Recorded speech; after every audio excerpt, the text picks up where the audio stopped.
Hi, everyone. This is Dr. Colleen Meyer with Meyer and Mintz LLC, bringing you Fearless in Pink. We have a very, very interesting and wonderful guest here with us today. Her name is Diana Gremillion, and she's going to talk to us. Her business is called Save Her Life, and she's going to talk to us about surviving 9/11, the financial crisis, and maybe a little bit of trauma towards the very end. So, Diana, tell us a little bit about you that I did not cover in that intro. Yeah.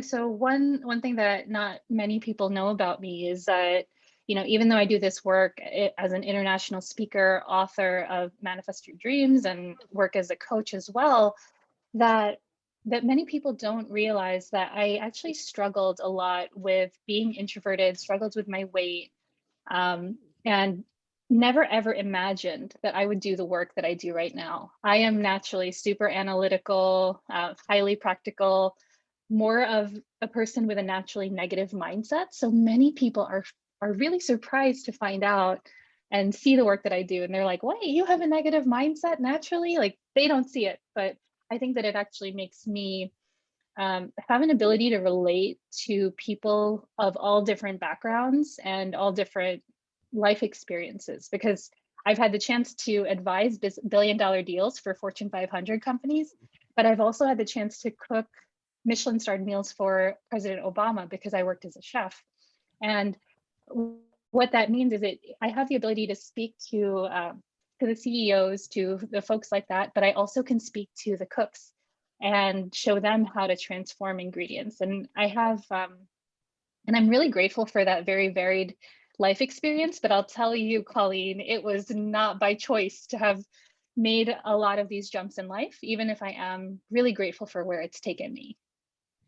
So let's talk about some of those jumps. Now, we talked a little bit about surviving 9/11. So what does that look like to you? I think that's a day that if you were alive and over the age of 5, you'll always remember that day in your mind, always. Tell us about Yeah. surviving that. What did that look like? Yeah, I mean, I remember the day of starting out like any other Tuesday. It was just the beginning of the school year. I'm more worried about, is my outfit cute?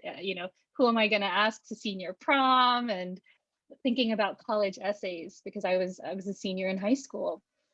And I remember on that day seeing the first plane hit the World Trade Center and having no idea what was going on. It was still that feeling of like, is this a mistake? Like, did some form of error? And it wasn't in today's time where everybody has a cell phone and information is immediately available to all of us pretty much at the drop of a hat. Mm-hmm. World Trade Center was our cell phone tower, and cell phones were very, very verboten at school. So we really had no way of reaching out to our parents, to friends, to figure out what was even really going on, even if we were 2 blocks away. And that was probably the very first day that I realized that adults didn't have all the answers. That was, because up until that point, I'd always been listening to what other people told me I was supposed to do. I was just following that path, go to college, do all these different things. And on that day, I started to realize, like, wait a second, there are people who are telling me what to do, but they don't necessarily know what's actually right or anything. Like the subways were completely shut down. We had no cell service. Like, so literally they send us, they evacuated us into basically what looked like a war zone. And we were just sent to like wander the streets to figure out a way home, basically. And, like, again, we have no clue what's going on in terms of, it wasn't clear that it was a terrorist attack. Like, there was that feeling I still remember, like on the day of realizing the date as 9/11, and like having that second plane hit and realize, like, this is not a drill, this is not a joke. There's like something really wrong going on right now, and having no clue on, like, is the attack over, is, like, any of these different things. It was really frightening, but gave me a sense too that life is not infinite. Mm-hmm. At any moment in time, we can be caught up in the cute boys and the senior prom, but really all we have is today. And so it started to get me in this place where I started to think about life differently. I still definitely went down the paths that felt good and still were in alignment with much of what the adults were telling me. I'm great at math and I love money and business. So I went to business school, got a degree in accounting and finance, worked on Wall Street after college, and worked in debt capital markets for Credit Suisse up until the time of the global financial crisis. So in the global financial crisis, as subprime debt was blowing up, let's just put it that way. And many people were getting laid off, many banks were closing. The day that my boss got laid off, I started to read the writing on the wall and was like, okay, I know that my time here is finite. Like I need some form of plan for what comes next here. And so, I thought about the things that make more sense, like working at a hedge fund or working for a different investment firm and doing all these different things, maybe going back to school to get my MBA.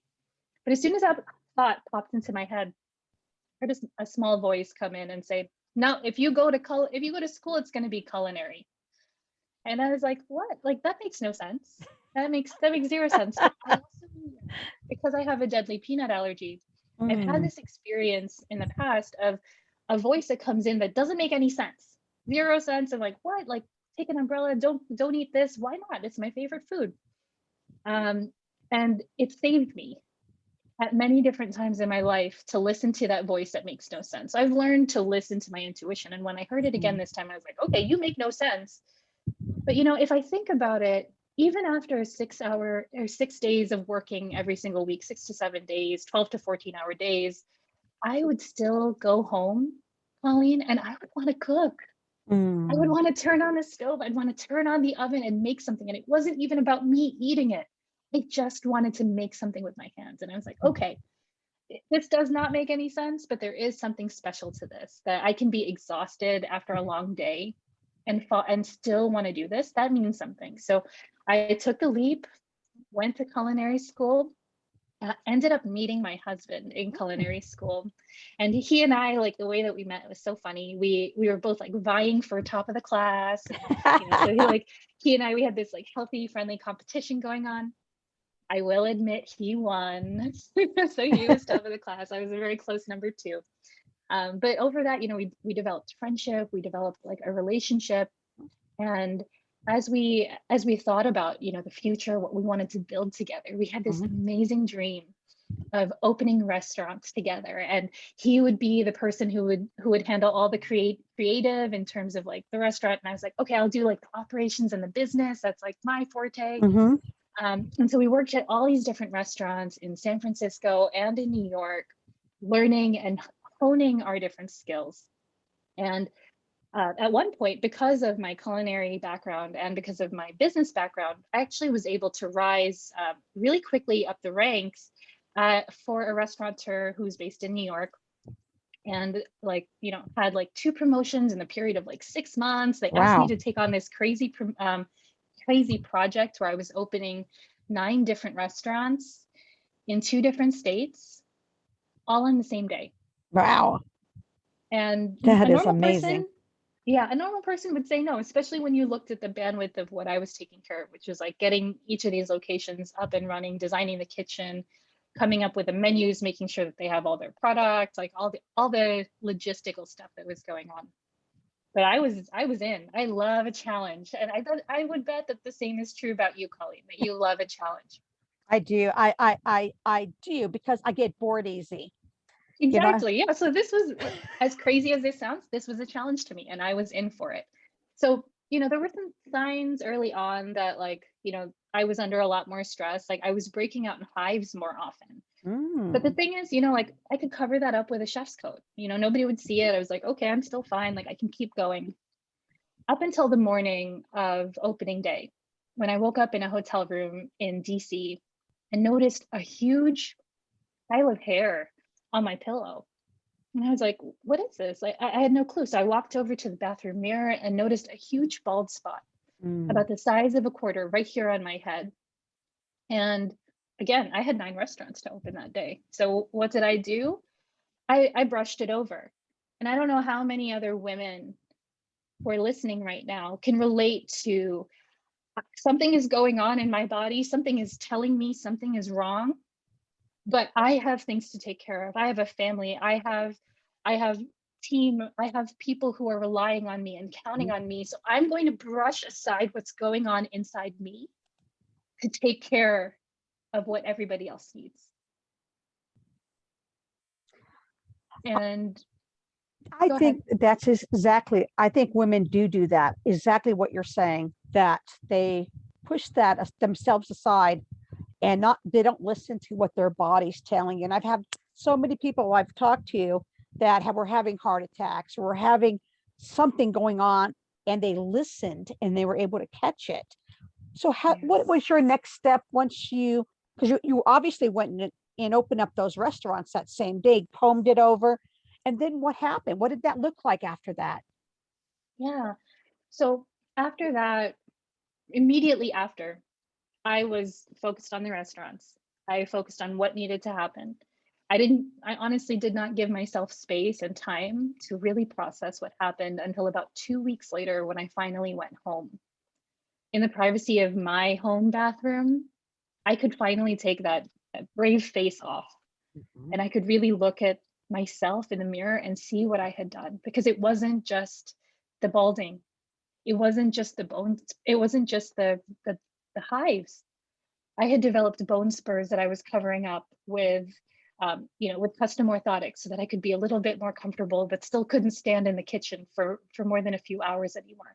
I had low back pain that sometimes made it impossible for me to get out of bed. And so, I bought a more comfortable bed to make sure that I was comfortable. But I kept doing these things. I saw myself doing these things to cover up what was going on. And I was like, I can't keep doing this. The balding was a wake-up call, and I was like, I've got to do something different. And that night when my husband finally came home, I showed him the bald spot, and I could see in his eyes, the sadness and the worry he had for me, and he just embraced me and was like, all right, it's time to follow the dream and move to Hawaii. And I felt his support. I told him about, you know I saw the pain and the anger and the frustration and all the things that I had a struggle with up until then. Like, I wanted to let it all go. And so I told him, like, yeah, I want to start my own business. I want to stop struggling with my weight. I want to break out of my introverted shell. I want to do all these things. I want to live, the life that I've always dreamed of. I don't want to be held back anymore. And he was 100% on board. He was Wow. ready for it. He was like, yes, let's go do that. I'm in. But Diana, what's going to make this time different? He asked. And I was like, what? He was like, yeah, I mean, we've moved before. You've changed jobs before. What makes this time different? And as sweet as he was being, as honest as he was being, I was livid. I was ready to smack him across the face. How dare he, question me when I'm in the middle of telling him about my dream? But I realized, you know what? He's right. I have moved. I have changed jobs. I Mhm. have changed my whole life so my life could change. And here I am still in this place where I'm feeling dissatisfied, frustrated, Mhm. stuck, stressed out. Something isn't working. And the common denominator in my problems, as much as I didn't want to admit it, as much as I wanted to say that it was the high stress jobs and, like the lack of support from my team, all these different things, the common denominator was me. And that meant that in order for things to change, I had to change. Something about me had to be different. So I worked with healers and went to coaches, was super duper reluctant. I was always one of those people who was like, I can handle things on my own. Mhm. But I realized that wasn't working. I had to do something different. So I worked with different healers, got into energy healing, and then also worked with a few mentors, including Mary Morrissey and Bob Proctor, in understanding the law of attraction. Because what became clear to me was that I was working hard and that helped me achieve a certain level of success. But there were people who were not working as hard as I was, who were more successful than I was. They weren't sick like I was.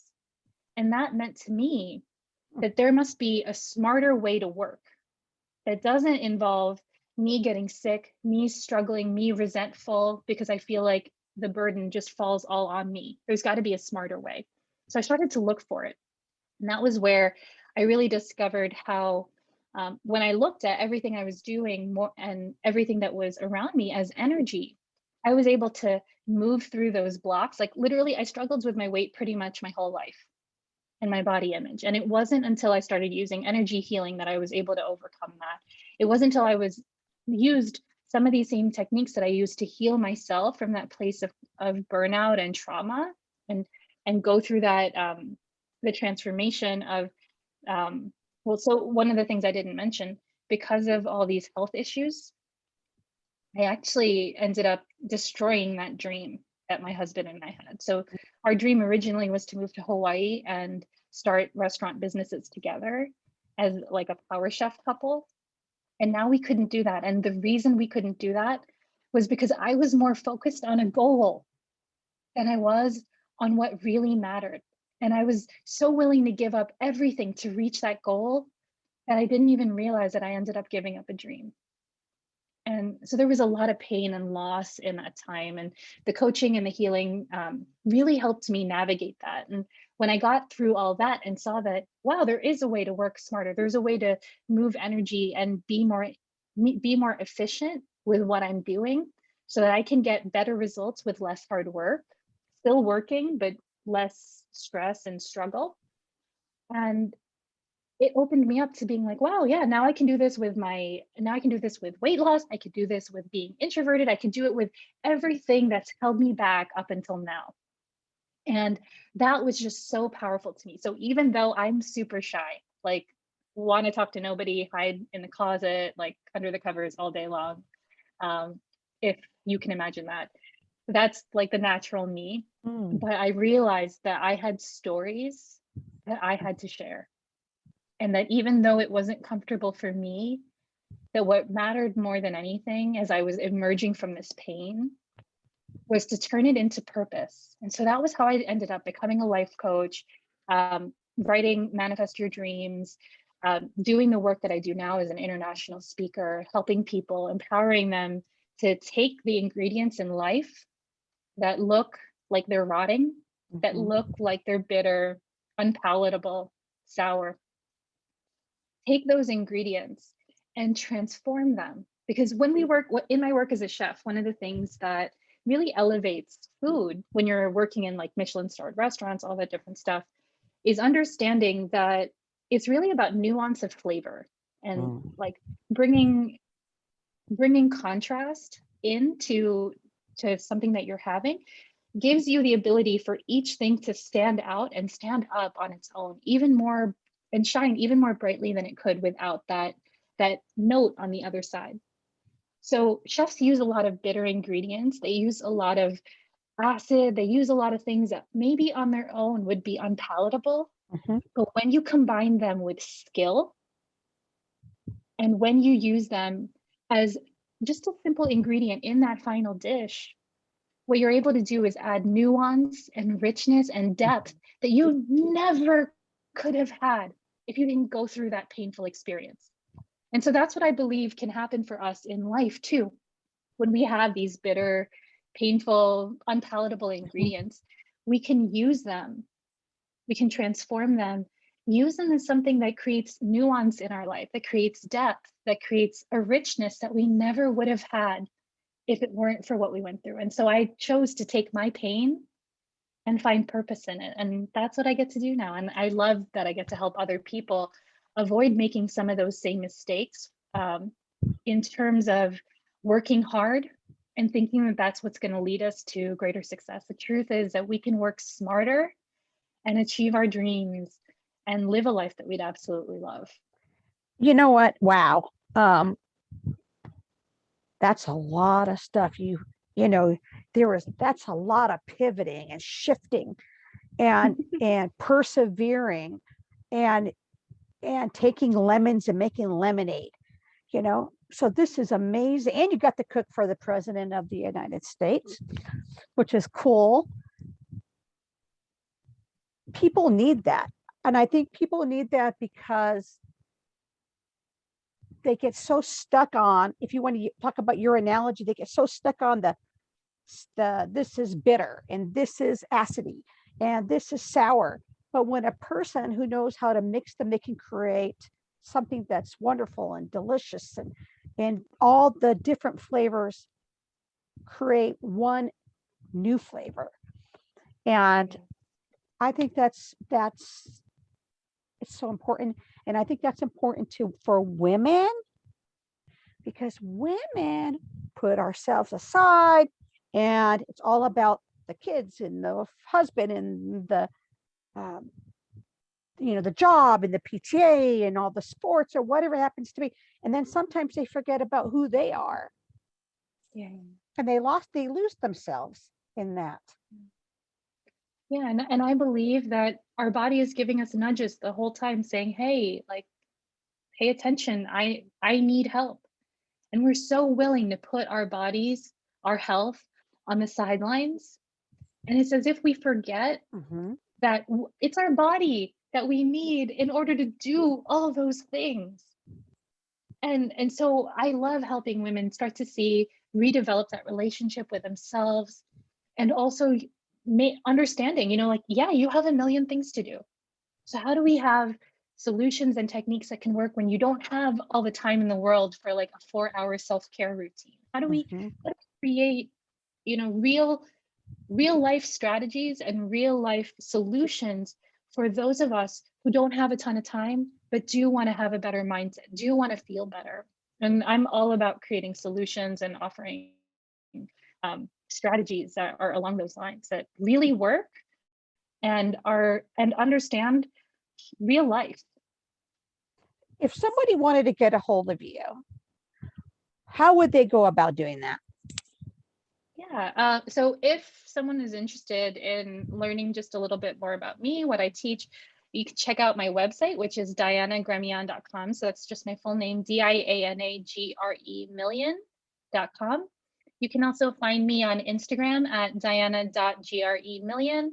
And if you're interested in the book that I wrote, where I lay out this 4-step process, how you can do it in 15 minutes, and how this process, I love it because it's literally my own stress tested, but also my client's stress tested.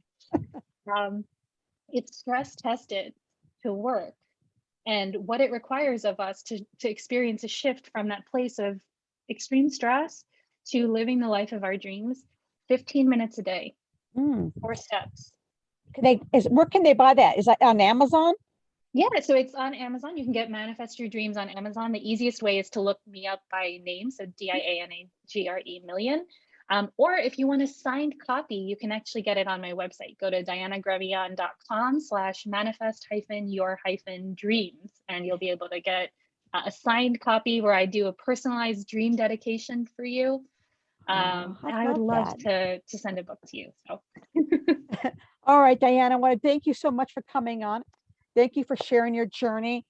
I thought myself personally, it was powerful and impactful, the things that you went through, and not, we're not talking a lifetime, where somebody's 85 years old or not. This is this short time, and you were able to turn it around and live your dreams without all the stress.